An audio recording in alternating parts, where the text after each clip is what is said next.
ఓ యాత్రకని బయలుదేరిన ఒక బస్సు మార్గమధ్యంలో ఒక ప్రమాదానికి గురి కాబోయి త్రుటిలో తప్పించుకుంది. మరి కాస్త దూరం వెళ్ళగానే ఆకాశం ఉరిమి ఒక పిడుగు బస్సుకు దగ్గరలో పడింది. ఇది చూసి హైరాణ పడుతున్న ప్రయాణికులతో ఓ వ్యక్తి లేచి, మన మధ్యలో ఎవరో పాపం చేసిన వ్యక్తి ఉన్నాడు, అందువల్లే మనకు ఈ ప్రమాదాలన్నీ వెంట్రుకవాసులో తప్పుతున్నాయి అన్నాడు. వెంటనే అందరితో మాట్లాడి మనలో ఒక్కొక్కరుగా వెళ్ళి దూరంగా కనిపిస్తున్న ఆ చెట్టును తాకి రమ్మన్నాడు. ఒకవేళ అతడి వల్లే మనకు ప్రమాదాలు జరుగుతూ ఉంటే ఆ చెట్టును అతను తాకినప్పుడే పిడుగు పడుతుంది అన్నాడు. వెంటనే ఒకరి తర్వాత ఒకరు వెళ్ళి చెట్టును తాకి వచ్చారు. చివరిగా ఒక్క వ్యక్తి మిగిలాడు. అందరూ అతన్ని అసహ్యంగా చూశారు. బహుశా వీడి వల్లే మనందరం చావుపోయేవాళ్ళం.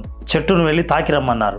అతను భయంగా బస్సు దిగి మెల్లిగా చెట్టు దాకా వెళ్ళి చెట్టును తాకాడు. అంతే, ధడేల్మని భయంకరంగా ఒక పిడుగు పడింది. కానీ పడింది అతని మీద కాదు, ఆ బస్సు మీద. నిజం చెప్పాలంటే